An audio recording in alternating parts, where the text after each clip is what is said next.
Gracias, presidenta. Compañeras y compañeros legisladores, un político estadounidense afirmó que en una época de presupuestos ajustados se tienen que tomar decisiones difíciles. Debemos asegurarnos de que los limitados recursos se gasten en prioridades y no deberíamos tener prioridad mayor que nuestros hijos y su futuro. Cierro la cita. Siguiendo este criterio, son evidentes que las prioridades de este gobierno, lejos de ser el futuro de las siguientes generaciones, son el despilfarrar los recursos en megaproyectos que son obras faraónicas, inviables y que pronto quedarán sin utilidad, en detrimento de otras funciones indispensables con las que sí debe cumplir el Estado mexicano, máxime en época de crisis. Desafortunadamente hay muchos ejemplos de tales funciones que han quedado en la orfandad de la indiferencia gubernamental y en la marginación de la cerrazón. Pero me voy a referir específicamente a dos funciones esenciales, que es, por un lado, la atención a las víctimas del delito y a las víctimas de derechos humanos, así como a la procuración e impartición de justicia. Bajo el pretexto de no contar con recursos suficientes para enfrentar los gastos extraordinarios causados por la pandemia por COVID-19 y sobrepasando a punta de decretos las facultades exclusivas de este poder,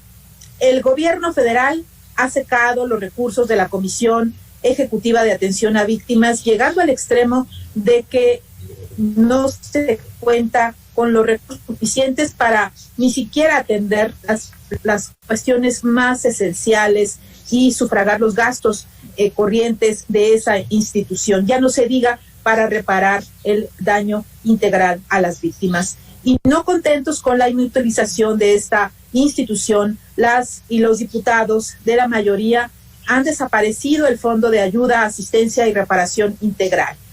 La Comisión Ejecutiva de Atención a Víctimas solicitó a la Secretaría de Hacienda y Crédito Público una asignación de 2.495 millones de pesos, lo que representaba un aumento con respecto del ejercicio anterior, principalmente para subsanar los recursos perdidos en el Fondo de Ayuda, Asistencia y Reparación Integral. Pero la Secretaría de Hacienda hizo oídos sordos a esta legítima petición para dar atención a las víctimas y el presupuesto contemplado representa una reducción, no un aumento del 1.4%. La frialdad de los números vistos en una base de datos impide ver el alcance de la trascendencia de esta decisión. Por ello es fundamental decir hoy ante este pleno que los recursos eliminados para las víctimas se traducirán en la ausencia de atención médica que no se brindará para resarcir el daño físico y garantizar la salud de las víctimas. Se verá reflejado en una asesoría jurídica que nunca va a llegar en beneficio de la impunidad de los culpables del delito. Se traducirá también en atención psicológica que nunca va a reparar el sufrimiento y depresión causados por el trauma de la violencia que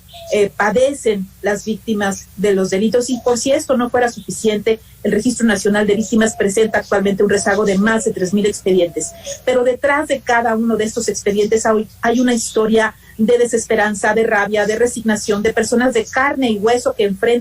se enfrentan a oficinas cerradas, de llamadas de auxilio que nunca son contestadas, de historias que no son atendidas y refuerzan la idea de un Estado que no sirve y no da justicia. Y lo digo con toda claridad, la desaparición del presupuesto para las víctimas, el gobierno federal y los diputados que voten a favor de este presupuesto, porque eliminar los recursos para las víctimas será revictimizarlas. Pero este presupuesto no solo está dejando en el abandono a las víctimas del delito.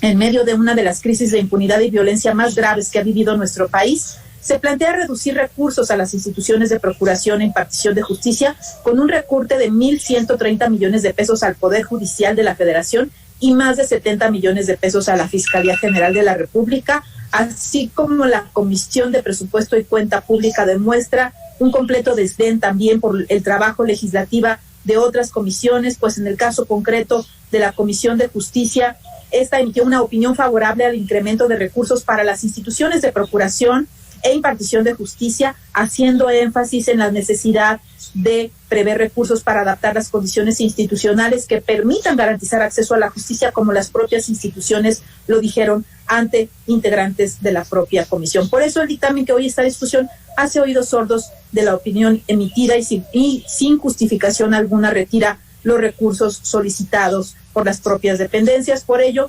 propongo a esta soberanía modificar lo previsto en relación con el anexo primero para eliminar estos megaproyectos o reducirlos y destinarlo a fortalecer las capacidades del Estado mexicano en materia de atención a víctimas y de procuración e impartición de justicia. Es lo menos que puede hacer el Estado mexicano en una situación como la que enfrentamos el día de hoy. Es cuanto, Presidenta.